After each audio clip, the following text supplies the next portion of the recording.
Hey everybody, welcome to the Tournament Center. I'm Zac Hill, here with Team Elaborate Ruses, Joel Larsson of Sweden. Joel, you're here with Red-Green Elspeth. Could you tell us a little bit about this deck? Well, mainly it's a red-green mid-range deck, Splashing Elspeth, and it plays a bunch of acceleration in the form of Voyaging Satyr, Sylvan Caryatid, one of the best cards in the format, and Courser, probably the best card in the format. And it ramps up to all of these big threats like Elspeth, Polis Crusher, Polukranos in my case, Stormbreath Dragon, and it plays a big suit of removals, trying to deal with the early creatures and to try to finish off with one of these huge threats. Cool. So that's the idea. And let's actually take a look at some of those cards that you mentioned, some of what you called the best cards in the format. Now, we look here at Sylvan Caryatid, Voyaging Satyr, not a card you see a ton of in Constructed, and Courser of Kruphix. Why are these cards so important in this format?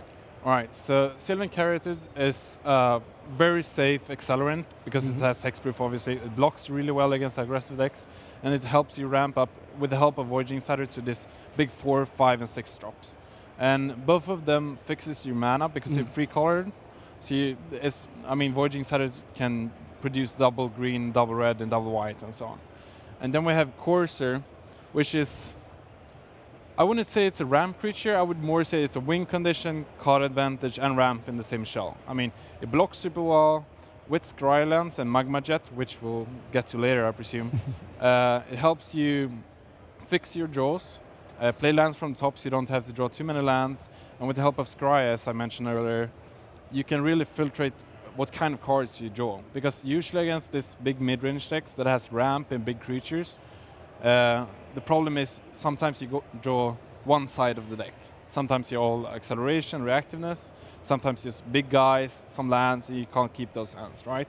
So it really, really helps the deck plan. It wouldn't be a deck without it. Really? Is that, wow, that's a big statement. Yeah. Centerpiece of the deck. Now, you mentioned some of those big creatures. I want to take a look at what some of those big creatures are. Now, obviously, you can get a lot of mana, but you have to do something with it. We see 4 copies of Polukranos World Eater. Now, a lot of people play Xenagos the Reveler in this slot. You see more Polis Crushers. Why is Polukranos good enough to play 4 of, even though it's legendary? Yeah, well, so the list started out on Magic Line, a lot of Naya, they play Chains to Rocks and Eidolon at start, and we instantly swapped it for Polukranos because we thought there was going to be a lot of aggressive decks, and also we figured out it was really good in the mirror match. I mean, against aggressive decks, you deal with the early creatures, and then you just play a Polukranos and you just seal out the game very easily. I mean, kill their guy with Magma Jets, kill their guy with Lightning Strike, block with Courser, Polukranos comes down, you have 7, 5 mana, and you just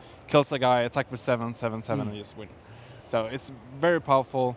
Against the mirror, it's hard to deal with it. It's almost only Banishing Light that can kill it, pre-board. So, and it's bigger than every other creature, right? Right. So it's very hard to deal with early. And against decks who run Xenagos, it can't really play Xenagos when I play my Polukranos. I can just kill their token and just kill it and so on. So it's, I would say it's, you can play Xenagos, but then maybe that's more against the black mid-range Silence the Believers decks.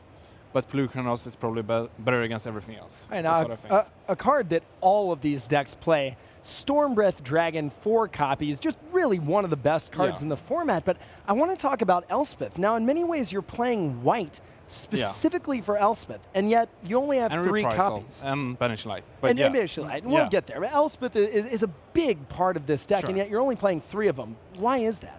Okay, so we started out with the initial 4, that as it started out on the Magic Online list and so on, but we figured out very early that, or Ole Rade, which is in my team, said it, and I agreed with him that the hands you want to, the hands you mulligan the most often is the hands where you draw 2 Elspeths or more and few accelerants.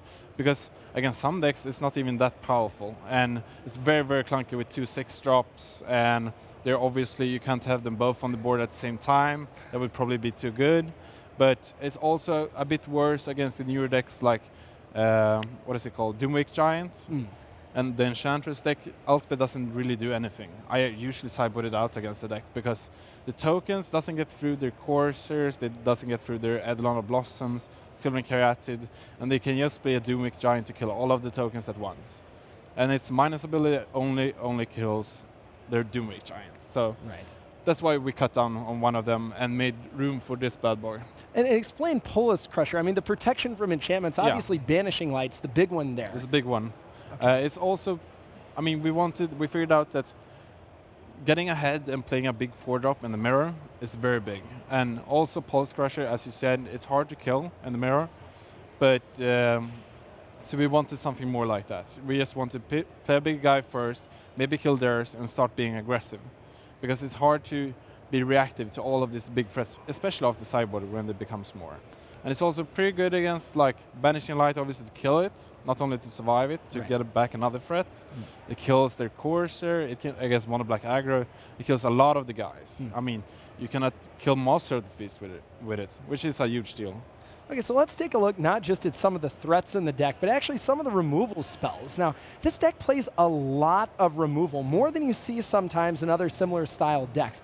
We've got 4 Lightning Strike, 3 Magma Jet, 3 Banishing Light, a Singleton Reprisal, and 2 Destructive Revelry, which is not a card that everyone plays. So tell us how you got to this specific suite of removal. All right, so the aggressive decks are very powerful, and with the help of Lightning Strike, Magma Jet, and Banishing Light, but also Destructive Revelry, you get a really good Game 1 matchup against them. Because I think there's going to be a lot of aggressive decks early in the tournament, because it's a very powerful turn 1 deck. But Destructive Revelry actually has targets against a lot of the decks. Like Mono Black Aggro, it has Gnarled Scarhide, it has Master of the Feast, can have Night Howler, it can have Maggot and Spiteful Return. There's a lot of cards. And Blue-White Heroic, they have Eidolon, they have, and especially if they go turn 1 Favorite Hoplite and then Ordeals it, you can't really deal with it unless you kill their Ordeal. Then you can start blocking and get back into the game. Otherwise that wouldn't have been possible. And the same thing goes for Reprisal actually. I actually had 2 copies in the deck before, but I kind of carried out and brought back the 4th Lightning Strike. So there's 1 Reprisal on the board and 4 in the main. It was the other way around before. Oh, okay. Because Reprisal because the aggressive decks have a lot of bestow creatures. So you can actually kill a lot of the guys, even though it's 4 power more, which you wouldn't think against a classical aggressive deck, right?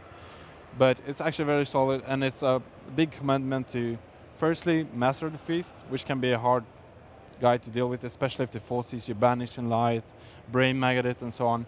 But also the mirror match. It's huge to kill the 4-drop. Because I think that's mostly what the mirror match is about. Right, you get Polukranos, you get Polis Crusher, and unlike Banishing Light, it can actually kill Polis Crusher and not get it blown up later.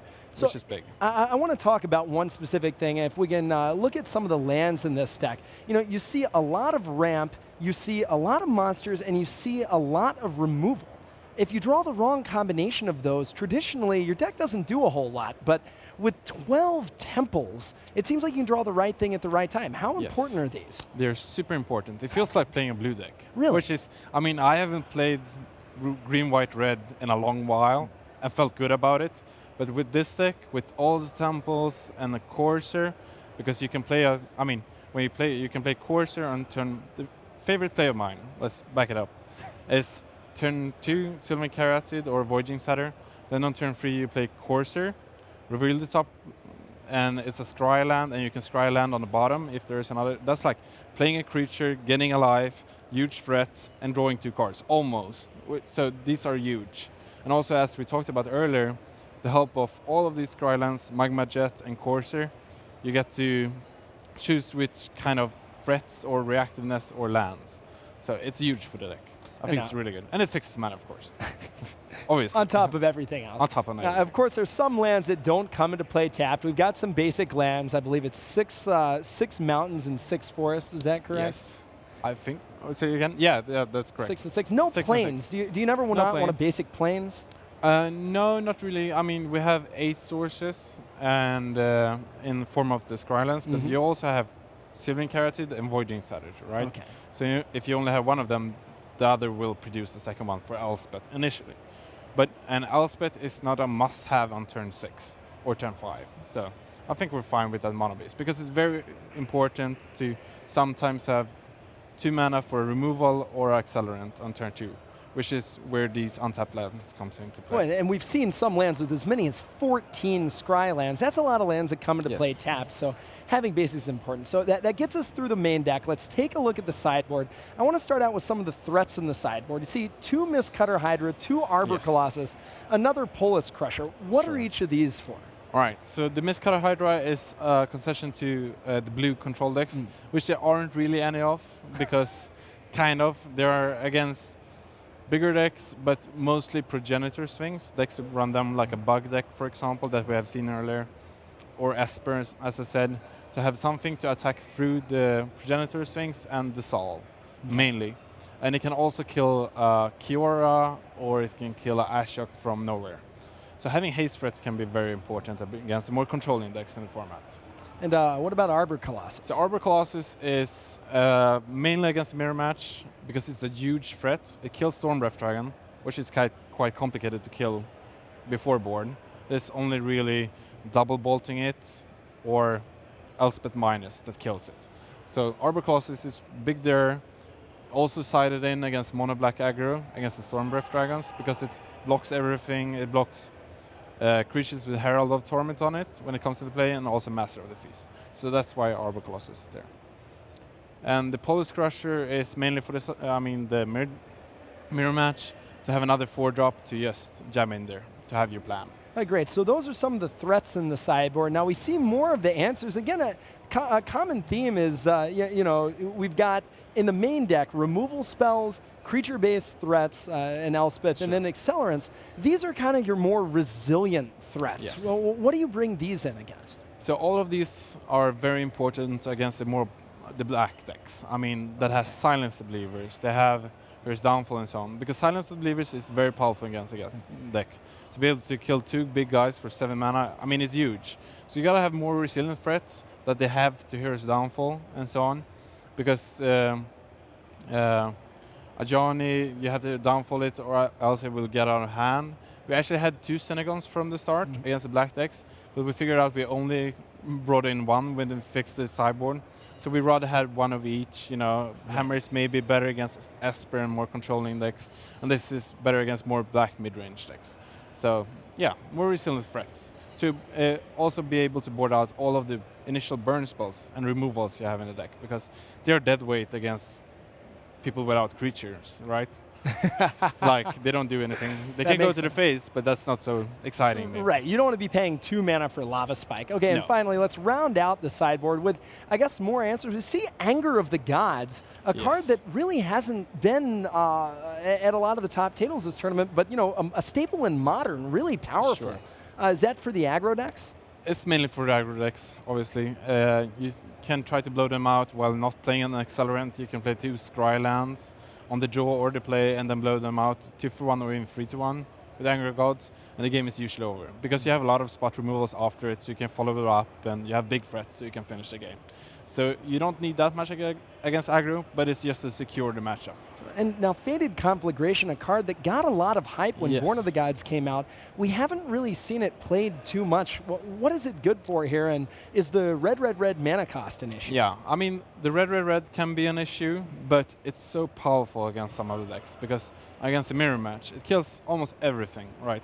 It kills Xenagos, because it can deal damage to Planeswalkers. It kills Xenagos, it kills Polukranos, it kills Polis Crusher, it actually kills Elspeth the turn it comes into play, it kills Ashok, it kills Kiora, but especially Stormbreath Dragon. Stormbreath Dragon can be a problem to deal with, but Fated Conflagration deals with everything. And you get to scry too.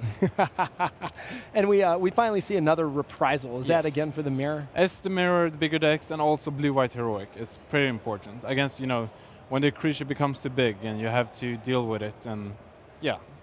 But also, obviously, the mirror match. Yes. All right. Joel, thanks so much. Joel Larsson, Team Elaborate Ruse. I'm Zac Hill here at the Tournament Center. Stay tuned for more Pro Tour Journey into Nyx.